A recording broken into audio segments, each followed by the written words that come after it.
Hey friends, and welcome back to A Simple Truth. Welcome back to Proverbs. We are at 22, 23, and 24 today, and we are continuing with Solomon's wisdom.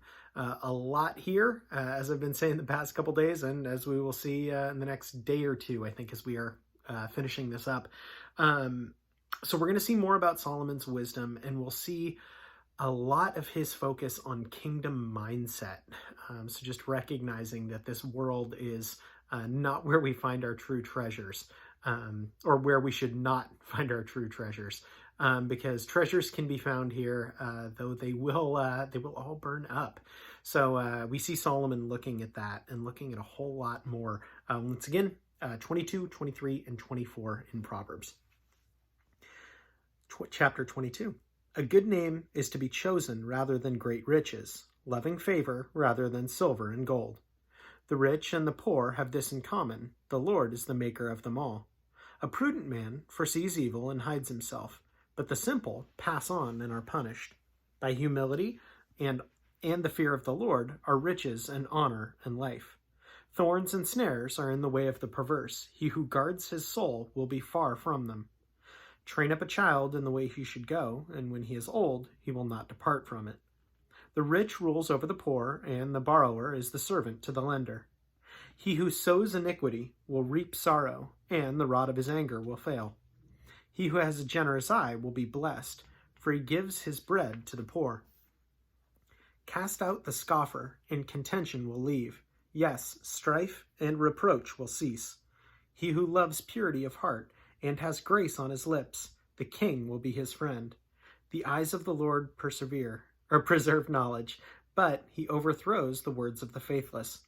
The lazy man says, "There is a lion outside. I shall be slain in the streets." The mouth of an immoral woman is a deep pit. He who is abhorred by the Lord will fall there.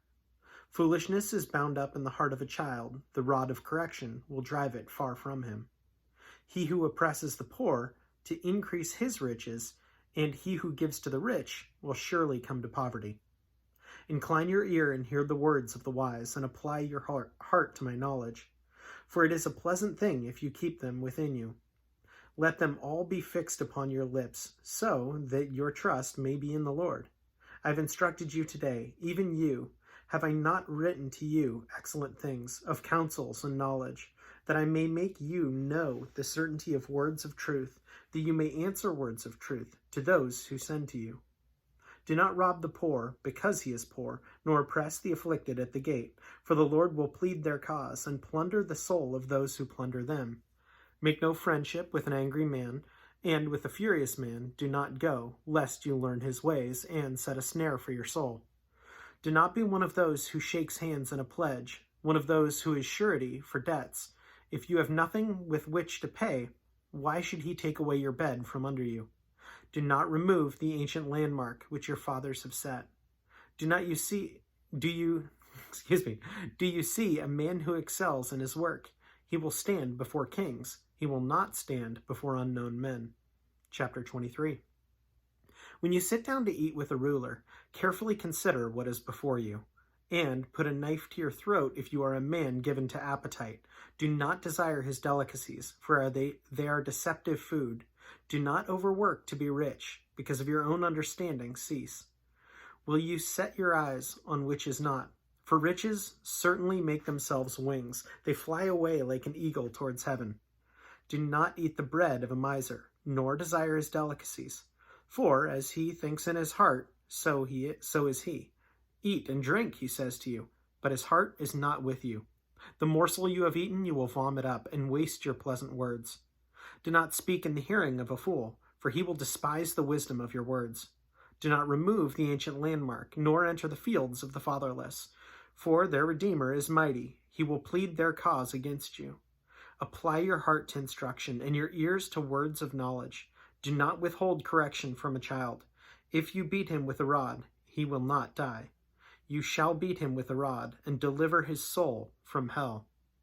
My son, if you are wise, my heart will rejoice. Indeed, I myself, yes, my inmost being will rejoice when your lips speak right things.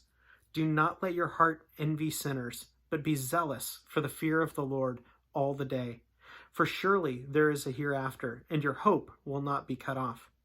Hear, my son, and be wise, and guide your heart in the way. Do not mix with winebibbers, or with the gluttonous eaters of meat. For the drunkard and glutton will come to poverty, and drowsiness will clothe a man with rags. Listen to your father who begot you, and do not despise your mother when she is old. Buy the truth, and do not sell it. Also wisdom and instruction and understanding. The father of the righteous will greatly rejoice, and he who begets a wise child will delight in him. Let your father and your mother be glad, and let her who bore you rejoice. My son, give me your heart, and let your eyes observe my ways. For a harlot is a deep pit, and a seductress is a narrow well. She also lies in wait as for a victim, and increases the unfaithful among men. Who has woe? Who has sorrow? Who has contentions? Who has complaints? Who has wounds without cause? Who has redness of eyes? Those who linger long at the wine, those who go in search of mixed wine. Do not look on the wine when it is red, when it sparkles in the cup, when it swirls around smoothly. At the last it bites like a serpent and stings like a viper. Your eyes will see strange things, and your hearts will utter perverse things. Yes, you will be like one who lies down in the midst of the sea, or like one who lies at the top of the mast, saying, They have struck me, but I was not hurt. They have beaten me, but I did not feel it. When shall I awake that I may seek another drink? Chapter 24. Do not be envious of evil men, nor desire to be with them. For their heart devises violence, and their lips talk of troublemaking. Through wisdom a house is built, and by understanding it is established. By knowledge the rooms are filled with all the precious and pleasant riches. A wise man is strong. Yes, a man of knowledge increases strength. For by wise counsel you will wage your own war, and in a multitude of counselors there is safety. Wisdom is too lofty for a fool. He does not open his mouth in the gate. He who plots to do evil will be called a schemer. The devising of foolishness is sin, and the scoffer is an abomination to men. If you faint in the day of adversity, your strength is small. Deliver those who are drawn towards death, and hold back those stumbling to the slaughter. If you say, Surely we did not know this, does not he who weighs the hearts consider it? He who keeps your soul, does he not know it? And he will not render to each man, and will he not render to each man according to his deeds? My son, eat honey, because it is good, and the honeycomb, which is sweet to your taste. So shall the knowledge and the wisdom be to your soul. If you have found it, there is prospect, and your hope will not be cut off. Do not lie in wait, O wicked man, against the dwelling of the righteous. Do not plunder his resting place. For a righteous man may fall 7 times and rise again, but the wicked shall fall by calamity. Do not rejoice when your enemy fails, and do not let your heart be glad when he stumbles, lest the Lord see it, and it displease him, and he may turn his wrath from him. Do not fret because of evildoers, nor be envious of the wicked, for there will be no prospect for the evil man. The lamp of the wicked will be put out. My son, fear the Lord and the king. Do not associate with those given to change, for their calamity will rise suddenly, and who knows the ruin those two can bring. These things also belong to the wise. It is not good to show partiality in judgment. He who says to the wicked, You are righteous, him the people will curse. Nations will abhor him. But those who rebuke the wicked will have delight, and a good blessing will come upon him. He who gives a right answer kisses the lips. Prepare your outside work. Make it fit for yourself in the field, and afterward build your house. Do not be a witness against your neighbor without cause, for would you deceive with your lips? Do not say, I will do to him just as he has done to me. I will render to the man according to his work. I went by the field of the lazy man, and by the vineyard of the man devoid of understanding. And there it was, all overgrown with thorns. Its surface was covered with nettles. Its stone wall was broken down. When I saw it, I considered it well. I looked on it and received instruction. A little sleep, a little slumber, a little folding of the hands to rest. So shall your poverty come on you, like a prowler, and your need like an armed man. So again, our kingdom is not of this world. I think we see that in so many different ways here. And that's what I was struck. Specifically, 23:17 was what stood out to me. 23:17 says, Do not let your heart envy sinners, but be zealous for the fear of the Lord all the day. For surely there is a hereafter, and your hope will not be cut off, is 18. But being zealous, and I had to look it up because I know what it means, but I haven't actually looked at the definition for it. And zealous, or being having zeal, is a fervent or enthusiastic devotion, which sounds a little counterintuitive. Have a fervent or enthusiastic devotion for the fear of the Lord, for that pursuit all day long.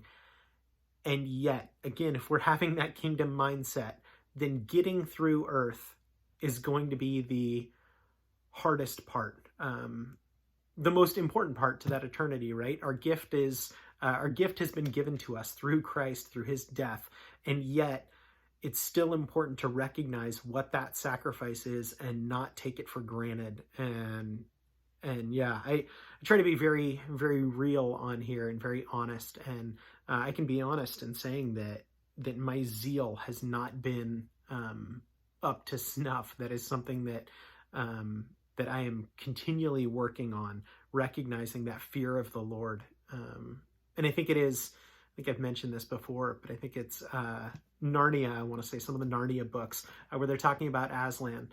And one of the kids says, he's a lion. I mean, is he safe? And he gets laughed at. He said, of course he's not safe, but he's good. And I think that's the recognition of God, is he is so incredibly powerful. And we absolutely want him on our side. But don't want to go off on a tangent. That's what I took away from today's. So thanks so much for joining. And yeah, have a great rest of your day. See you, friends.